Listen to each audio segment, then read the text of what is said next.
एक बार फिर से आप सभी का स्वागत है मेरे प्यारे दोस्तों आपके अपने यूट्यूब चैनल पर। मेरे प्यारे दोस्त, अगर आप एमए फर्स्ट ईयर में हैं और आपने शिक्षा शास्त्र ले रखा है तो इस वीडियो को पूरा देखिएगा, क्योंकि वीडियो में जो है काफ़ी ज़्यादा मज़ा आने वाला है और वीडियो आपके लिए काफ़ी ज़्यादा इंपॉर्टेंट भी होने वाला है। इंपॉर्टेंट इसलिए होने वाला है क्योंकि आज हम बात करने वाले हैं शिक्षा शास्त्र के पेपर नंबर 2 के बारे में, जिसका नाम है शिक्षा के मनोवैज्ञानिक आधार। ठीक है, जिसका हमने एक पार्ट देख लिया है। चैप्टर 1 चल रहा है, चैप्टर 1 का एक पार्ट हो चुका है जिसको हम क्वेश्चन वाइज देखते हुए चल रहे हैं। तो एक पार्ट, अगर आपने पहला पार्ट नहीं देखा तो डिस्क्रिप्शन में लिंक दी हुई है, वहाँ पे जाके आप उन सारी चीज़ों को देखिए, फिर इन चीज़ों को देखिएगा तो इन चीज़ों को अच्छे से आप कनेक्ट कर पाएंगे। ठीक है, तो देखते हैं। हमने कल शिक्षा मनोविज्ञान के अर्थ, परिभाषा और प्रकृति को अच्छे से समझ लिया था। आज हम उसी चर्चा को आगे बढ़ाएंगे और देखेंगे शिक्षा मनोविज्ञान के उद्देश्य और कार्य को। ठीक है, शिक्षा मनोविज्ञान का उद्देश्य क्या रहा है और उसका कार्य क्या रहा है, इन सारी चीज़ों के बारे में हम बृहद रूप से चर्चा करने वाले हैं। तो चलिए वीडियो को स्टार्ट करते हैं। बात करें शिक्षा मनोविज्ञान के उद्देश्य, शिक्षा के उद्देश्यों से ही संबंधित है। मतलब कह रहे हैं जो शिक्षा मनोविज्ञान का उद्देश्य है उस शिक्षा के उद्देश्य से ही क्या करता है, अपना संबंध रखता है, अपना रिलेशन रखता है। शिक्षा का प्रमुख उद्देश्य मानव में की अंतर्निहित शक्तियों का स्वाभाविक व सर्वांगीण विकास करते हुए उसके समाज व राष्ट्र का एक अच्छा नागरिक बनाना है। मतलब कह रहे हैं कि जो शिक्षा का प्रमुख उद्देश्य होता है वो है कि मनुष्य के अंदर जो अंतर्निहित शक्तियां हैं, जो उसके अंतर्गत अंदर पाई जाती हैं शक्तियां, उनको क्या करना है, उनकी शक्तियों का स्वाभाविक और सर्वांगीण, मतलब सभी तरीके से, और हमें उसको स्वाभाविक रूप से उसको क्या करना है, डेवलप कराना है, जिससे वो समाज और राष्ट्र, किसके लिए, जिस समाज में रहता है और जिस राष्ट्र में रहता है, दोनों का एक अच्छा नागरिक, दोनों के लिए एक अच्छा नागरिक बन के तैयार हो। ठीक है, आगे देखते हैं। शिक्षा मनोविज्ञान का उद्देश्य भी शैक्षिक एवं सामाजिक परिवेश में, क्या शिक्षा मनोविज्ञान का उद्देश्य भी शैक्षिक एवं सामाजिक परिवेश में के व्यक्तित्व के विभिन्न पहलुओं का विकास करते हुए शिक्षा के विभिन्न लक्ष्यों को प्राप्त करने में सहायता प्रदान करना है। ठीक है, बात करें, चार्ल्स ई स्कीनर ने कहा है, क्या चार्ल्स ई स्कीनर महोदय ने कहा है कि ने शिक्षा मनोविज्ञान के उद्देश्य को निम्नलिखित 2 भागों में विभाजित किया है। कौन कौन से? सामान्य उद्देश्य और दूसरा कौन सा, विशिष्ट उद्देश्य। ठीक है, तो पहले हम देख लेते हैं सामान्य उद्देश्य के बारे में चर्चा कर लेते हैं। थोड़ा सा इसका कलर चेंज कर दें।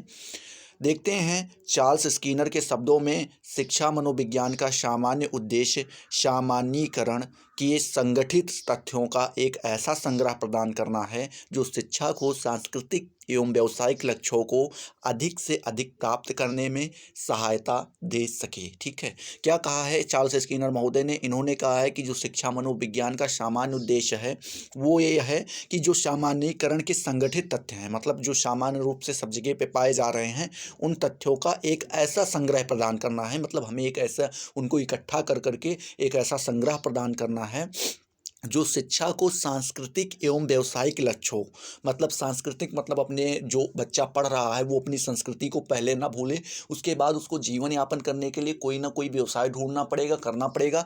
तो इन दोनों के लक्ष्यों को अधिक से अधिक प्राप्त करने में सहायता दे सके। तो इन दोनों लक्ष्यों को अगर बच्चा प्राप्त करना चाहता है तो उसमें जो वो संग्रह है वो काफ़ी ज़्यादा क्या करे, उसको मदद दे, हेल्प करे उसकी। ये किसका कहना है? चार्ल्स स्कीनर जी का कहना है। ठीक है, सामान्य उद्देश्यों के अंतर्गत अधोल्लेखित उद्देश्यों का समावेश है। जो इन्होंने सामान्यीकरण कहा है उसके अंतर्गत हमें कई उद्देश्य देखने को मिलते हैं। ठीक है, पहला देखते हैं, ऐसे सिद्धांत एवं नियम की खोज करना, जो तथ्यों का संग्रह करना जिससे बालकों के व्यक्तित्व के विकास में सहायता प्राप्त हो सके। मतलब कह रहे हैं कि ऐसे सिद्धांत एवं नियम हमें खोज करने हैं, ऐसे हमें प्रिंसिपल एंड लॉज ढूंढने हैं जिससे क्या हो, करना है, तथा तथ्यों का संग्रह करना है, मतलब इनको इकट्ठा भी करना है, ऐसे सिद्धांत और नियमों का, जिनसे क्या हो, बालक के व्यक्तित्व, बालक की जो पर्सनालिटी है उसका विकास, उसके डेवलपमेंट में सहायता प्रदान कर सके। ठीक है, आगे देखते हैं दूसरा उन्होंने क्या कहा है।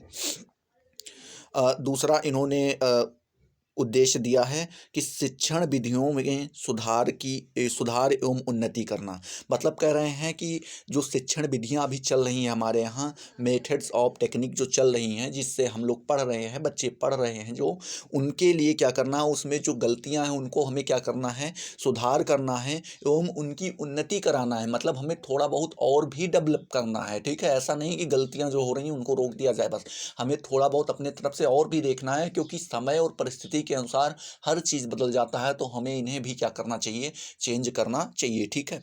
तीसरा इन्होंने क्या बताया है कि शिक्षण कार्य में शिक्षक की सहायता करना। इसका तीसरा उद्देश्य जो हो जाता है वो क्या हो जाता है, जो शिक्षण कार्य है, जैसे कोई टीचर है, जैसे मान लीजिए हम ही हैं, आपको पढ़ा रहे हैं, ठीक है।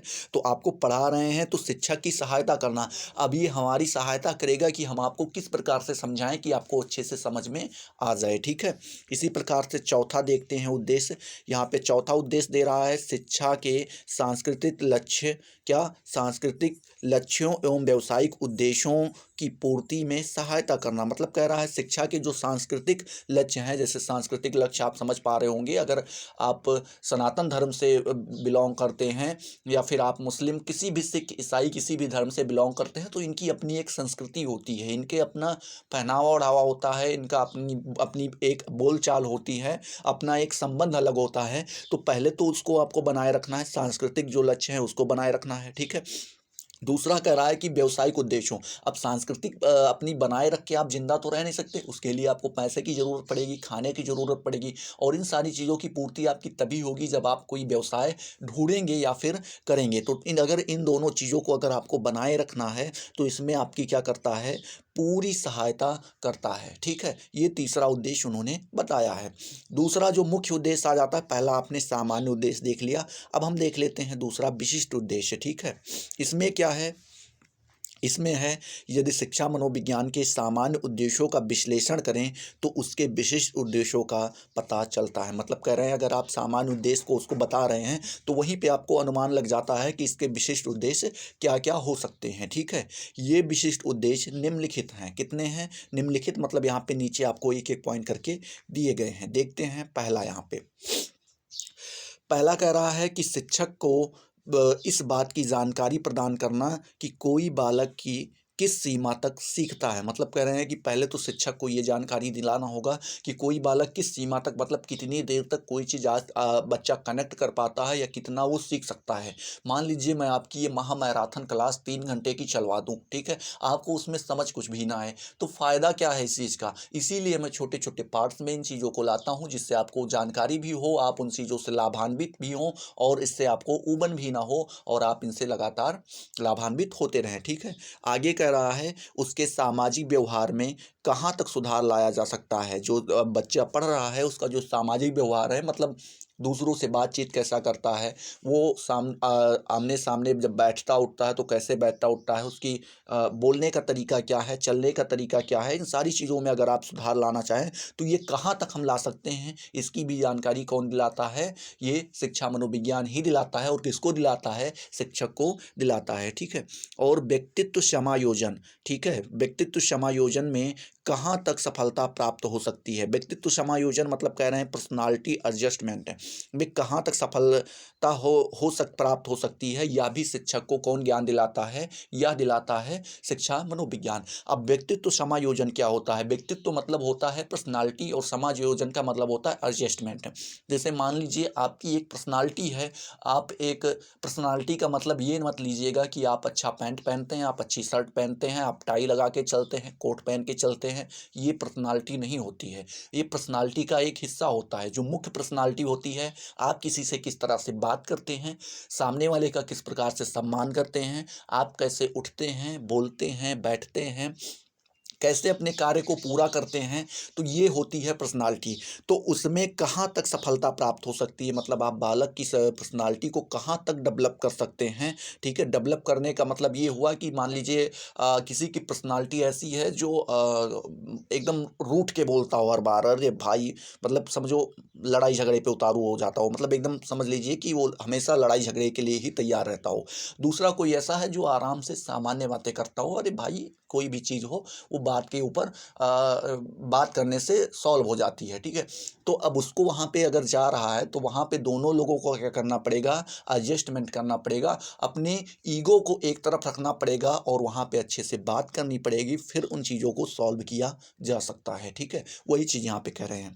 दूसरा कह रहा है बालक के विकास हेतु उपयुक्त शैक्षिक वातावरण प्रदान कराना, इसके अंतर्गत उपयुक्त पाठ्यक्रम का चुनाव सम्मिलित है। मतलब कह रहे हैं कि अगर बालक का आप विकास करवाना चाहते हैं तो उसके लिए शैक्षिक वातावरण प्रदान कराना होगा। उपयुक्त का मतलब ये हुआ कि एक शैक्षिक वातावरण, हर चीज़ का एक वातावरण होता है, एक माहौल होता है। अगर आप खेलने जाते हैं वहाँ पर अगर सभी लोग एक्टिव नहीं रहेंगे तो खेल में मज़ा नहीं आएगा। अगर आप पढ़ने जाते हैं आपको नींद आएगी, आपका वो वातावरण नहीं है, आप बिस्तर के अंदर बैठ के पढ़ रहे हैं तो आपको नींद आएगी ही, जाहिर सी बात है। आपको पहले माहौल बनाना होगा, आपके आसपास लाइट जलती हो, एक गिलास में पानी रखा हो, आपके सामने बुक वगैरह रखी हो, ठीक है, वहाँ पे हल्की सी खुशबू आती हो, आप अगरबत्ती वगैरह ये सब लगा सकते हैं। तो जब ये सारे माहौल आपके सामने होंगे तो आपको नींद नहीं आएगी। अब कहते हैं सर पढ़ने बैठते हैं तो नींद आ जाती है, भाई आपका वो माहौल ही नहीं है। आप रजाई के अंदर बैठ के थोड़ी ना पढ़ सकते हो, ये कौन सा नियम हुआ। रजाई के अंदर बैठ के नहीं पढ़ा जा सकता है क्योंकि वो आपका माहौल नहीं है। हर एक चीज़ का एक माहौल होता है। अब आप रजाई के अंदर पढ़ने बैठोगे तो रजाई के अंदर क्या होता है, सोना होता है, तो आपको नींद लगेगी ही, ठीक है। आप बिस्तर पे बैठ के पढ़ोगे तो क्या होगा, नींद लगेगी, सीधी सी बात है। आप एक कुर्सी रखिए, एक टेबल रखिए, वहाँ पे अपना माहौल बनाइए, बुक वगैरह रखिए, ठीक है, सजावट अच्छी से कीजिए, वहाँ पे एक अगरबत्ती या धूप बत्ती वगैरह रख दीजिए जिससे हल्की फुल्की महक आए, थोड़ा इलायची उलायची रख दीजिए जिससे आप थोड़ा बहुत खाते रहें, मतलब कुछ ना कुछ मुंह में रहे तो आदमी को जो है कुछ ना कुछ एक्टिव वो रहता है। उसके बाद एक गिलास में पानी रख दीजिए, इन सारी चीज़ों को रखिए। देखिए आप 1 घंटे क्या, अगर आप 15 मिनट पढ़ते रहे होंगे तो आप 2-2 घंटे पढ़ जाएंगे और पता भी नहीं चलेगा आपको। तो इस तरीके से उसका माहौल प्रदान करना है। इसके अंतर्गत क्या कह रहे हैं, इसके अंतर्गत उपयुक्त पाठ्यक्रम का चुनाव सम्मिलित है। मतलब इसी के अंतर्गत को बच्चे को क्या क्या पढ़ाना है, उसको उसका पाठ्यक्रम क्या होना चाहिए, ये भी इसी के अंतर्गत आ जाता है, ठीक है। तीसरा इन्होंने कहा है शिक्षा संबंधित समस्याओं के समाधान में मनोवैज्ञानिक ढंग से विचार करने में सहायता प्रदान करना, ठीक है। क्या कर रहे हैं कि शिक्षा संबंधित कुछ ऐसी कॉमन सी समस्याएं आ जाती हैं सभी बच्चों के अंदर, आगे सभी टीचरों के आगे आ जाती हैं, जिनका हम मनोवैज्ञानिक ढंग से क्या करते हैं, विचार करते हैं और उसमें हम सहायता भी प्रदान कराते हैं, ठीक है। चौथा पॉइंट आ जाता है बालकों के प्रति निष्पक्ष एवं सहानुभूति दृष्टिकोण का विकास करना। निष्पक्ष एवं सहानुभूति दो शब्द यहाँ पे लिए गए हैं। निष्पक्ष का मतलब ये हुआ कि अगर आपके घर का कोई लड़का पढ़ रहा है, मान लीजिए मैं क्लास ले रहा हूँ, ठीक है, आप लोग यहाँ पे बैठे हुए हैं, अगर कोई मेरे घर का लड़का है वो नहीं बता पा रहा है, अच्छा ठीक है कोई बात नहीं, बैठो बैठो। अगर कोई दूसरा लड़का है वो नहीं बता पा रहा, आओ इधर आओ, 3-4 डंडा खींच खींच के मार दिए, ठीक है। तो ये हुआ निष्पक्ष पक्षवाद हो गया कि अभी या कोई टीचर जातिवाद को लेकर के चल रहा है कि अच्छा हम पंडित हैं, ये लड़का पंडित है, कोई बात नहीं बेटा पढ़ते रहो, कोई दिक्कत नहीं, नहीं होगा कोई दिक्कत नहीं। अच्छा तुम ठाकुर हो, तुम छोटे जाति के हो, आओ इधर आओ, 3-4 डंडे मारे जाओगे तुम आज। तो ऐसा अगर होने लगे तो वो क्या होता है, पक्षपात हो जाता है। और अगर ऐसा बिल्कुल ना हो, सभी को एक दृष्टि से देखा जाए, एक ही नज़र सबके ऊपर हो, जो अपने परिवार के ऊपर है वही पड़ोस वाले के ऊपर हो, तो वही क्या होता है, निष्पक्ष होता है, ठीक है। दूसरा क्या कह रहा है, सहानुभूतिपूर्ण दृष्टिकोण। सहानुभूति मतलब ऐसा आपको उसको बच्चे की तरफ देखना है कि जैसे आप उसके प्रति सहानुभूति प्रकट कर रहे हो, मतलब इस तरीके से कि बेचारा अच्छा नहीं पढ़ पा रहा है, कोई बात नहीं बेटा एक बार और प्रयास करो, हो सकता है एक बार में और हो जाए, अच्छा ये भी बार नहीं हुआ, एक बार और प्रयास करो, एक बार और रटने की कोशिश करो। तो ये सहानुभूति, ये नहीं अच्छा तुमको नहीं याद हो रहा है, 3-4 डंडा खींच के मार दो, उसके बाद मुर्गा बना दो, 3-4 बैग लगवा दो, ये थोड़ी ना होता है। ऐसे बच्चा कहाँ पढ़ेगा, वो तो बेचारा डर जाएगा, फिर पढ़ने ही नहीं आएगा, ठीक है। तो यहाँ पे इन चीज़ों के बारे में बताया गया है, ठीक है। 5वां नंबर पॉइंट यहाँ पे आ जा रहा है, शिक्षकों को अपने शिक्षण परिणामों तथा दूसरों को शिक्षा संबंधित व्यवहारों को जांचने के दृष्टिकोण व सूझ उत्पन्न करने में सहायता देना। मतलब कह रहे हैं कि जो शिक्षक होते हैं ये अपने शिक्षण परिणाम, जो उन्होंने शिक्षा दी है उसका परिणाम, ठीक है, तथा दूसरों को शिक्षा संबंधित व्यवहारों को, जो दूसरे हैं उनका शिक्षा संबंधित व्यवहार क्या है उसके बारे में जांचने के लिए अंतर्दृष्टिकोण व सूझ। अंतर्दृष्टिकोण मतलब कि अपने तरफ से देखना, अंदर से ही एक अनुमान लगाना, अंदर दृष्टिकोण व सूझ उत्पन्न करने में सहायता प्रदान कराता है। कौन कराता है, तो शिक्षा मनोविज्ञान कराता है, ठीक है। आगे देखते हैं, 1 मिनट, हाँ छठा नंबर पॉइंट आपका आ जाता है कि शिक्षकों को ऐसी पद्धतियों एवं प्रविधियों, क्या कह रहा है, शिक्षक को ऐसी प्रविधियों एवं पद्धतियों एवं प्रविधियों। अगर आपको हिंदी में समझ में आए तो आप इंग्लिश के वर्ड यूज़ कर सकते हैं, मेथड्स एंड टेक्निक। ये तो कॉमन से वर्ड हैं, आप लोग समझते अक्सर करके सुन पाते होंगे इन चीज़ों को कि ये मेथड नहीं सही है या ये टेक्निक अच्छी नहीं है। तो इन दोनों से अवगत कराना, जिससे वह स्वयं और दूसरों के व्यवहार का विश्लेषण कर सकें। ठीक है, मतलब कह रहे हैं कि ऐसी विधियां, ऐसी पद्धतियों को हमें शिक्षकों को प्रदान करवाना होगा। ऐसी पद्धतियों से, ऐसी विधियों से, ऐसी टेक्निक से, ऐसे मेथड से शिक्षकों को वाकिफ़ कराना होगा, जिससे वह स्वयं और दूसरों का व्यवहार का क्या कर सकें, एनालिसिस कर सकें, उसको देख सकें कि मेरा व्यवहार क्या है और दूसरों का व्यवहार क्या रहता है उसके प्रति। ठीक है, इसके द्वारा वे अपने और दूसरों के व्यक्तित्व के विकास एवं समायोजन में सहयोग दे सकते हैं। मतलब कह रहे हैं इसके द्वारा वो क्या कर सकते हैं, अपने और दूसरों का जो व्यक्तित्व विकास है उसके समायोजन में सहयोग दे सकते हैं। मतलब अगर कोई व्यक्ति गलत कर रहा है तो उसमें ये बता सकते हैं भाई आप यहाँ पे गलत जा रहे हो। ठीक है, इसमें उनकी क्या होगी, सहायता होगी। या आप ही गलत जा रहे हो तो आपको एक अनुमान लग जाएगा मोटी मोटा ये गलत हो रहा है। ठीक है, चलिए देखते हैं सातवां नंबर पॉइंट इन्होंने कहा है, प्रगतिशील शिक्षण पद्धति निर्देश कार्यक्रमों तथा विद्यालय संगठन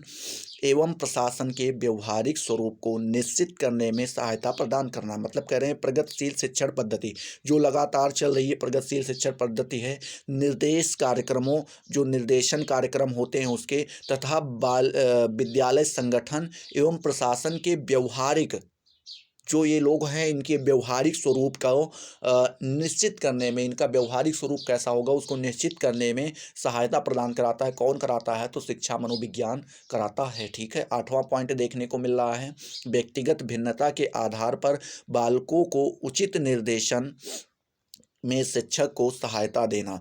मतलब कह रहे हैं कि व्यक्तिगत भिन्नता, हर बालक एक तरीके का नहीं होता, एक माइंड का नहीं होता। कोई बालक होता है एक बार में समझ जाता, कोई 2 से 3 बार में समझता है और कोई इशारे में ही समझ जाता है। ठीक है, तो हर बच्चे अलग अलग होते हैं, उनमें व्यक्तिगत भिन्नता पाई जाती है। तो उसी व्यक्तिगत भिन्नता के अनुसार शिक्षक को ये बताना है, मनोविज्ञान का काम ये होता है कि कौन बच्चा कितनी देर में किसी चीज़ को सीख सकता है, उसी अनुसार से उस बच्चे को क्या किया जाए, ट्रीट किया जाए। ठीक है, तो यहाँ पे ये बता रहे हैं। 9वां नंबर पॉइंट कह रहा है, बालक के अर्जित ज्ञान एवं उपलब्धियों के मापन एवं मूल्यांकन के लिए शिक्षकों को उत्तम विधियों से अवगत कराना। क्या कह रहे हैं कि बालक के अर्जित ज्ञान, जो बालक ने ज्ञान अर्जित किया है एवं उसके जो उपलब्धि है, जो उसने उपलब्धियां हासिल की हैं, के मापन एवं मूल्यांकन, मतलब उसका हमें क्या करना पड़ेगा, मापन करना पड़ेगा। और मूल्यांकन करने के लिए शिक्षकों को उत्तम विधियों को से अवगत कराना। मतलब शिक्षक उनका मापन और उनका मूल्यांकन किस विधि से करे, इसका भी इससे भी अवगत कराना किसका काम होता है, शिक्षा मनोविज्ञान का ही काम होता है। ठीक है, 10वां पॉइंट और आखिरी पॉइंट, शिक्षकों की सहायता के साथ शिक्षार्थियों, शिक्षा शास्त्रियों, प्रयोगकर्ताओं एवं अनुसंधानकर्ताओं को शिक्षा की समस्याओं के का अध्ययन एवं समाधान करने का अवसर एवं प्रेरणा प्रदान करना। मतलब कह रहे हैं जो शिक्षकों की सहायता, साथ साथ शिक्षा शास्त्रियों, प्रयोगकर्ताओं एवं अनुसंधानकर्ताओं को शिक्षा की समस्याओं का अध्ययन एवं समाधान करने का, मतलब कह रहे हैं कि जैसे शिक्षकों की सहायता के लिए जो शिक्षा शास्त्री होते हैं, जो प्रयोगकर्ता होते हैं, जो अनुसंधानकर्ता होते हैं, ये शिक्षा की समस्याओं का क्या करते हैं, अध्ययन करते हैं और उनका समाधान ढूंढते हैं। इसमें भी क्या करता है, प्रेरणा प्रदान करता है। कौन करता है, तो शिक्षा मनोविज्ञान करता है। तो आई होप ये सारी चीज़ें आपकी अच्छे से क्लियर हुई होंगी। आपका ये क्वेश्चन, पहला नंबर क्वेश्चन जो हमने बताया था कल, अभी आपने देखा था, वो आज आपका समाप्त हुआ। अब हम यही हो सकता है शाम तक आपके सामने दूसरा प्रश्न रखने का प्रयास करेंगे। तो वीडियो अगर पसंद आया तो फटाफट वीडियो को लाइक करो, अपने दोस्तों के साथ शेयर करो। अभी तक चैनल को अगर आपने सब्सक्राइब नहीं किया तो सब्सक्राइब करके ऑल वाले बेल आइकन को जरूर प्रेस कर दो, जिससे आपको सारी नोटिफिकेशन मिलती रहें और आप उनसे लगातार लाभान्वित होते रहें। तो चलिए अगले वीडियो में मिलते हैं नए जोश, नए टॉपिक के साथ। तब तक के लिए जय हिंद, जय भारत।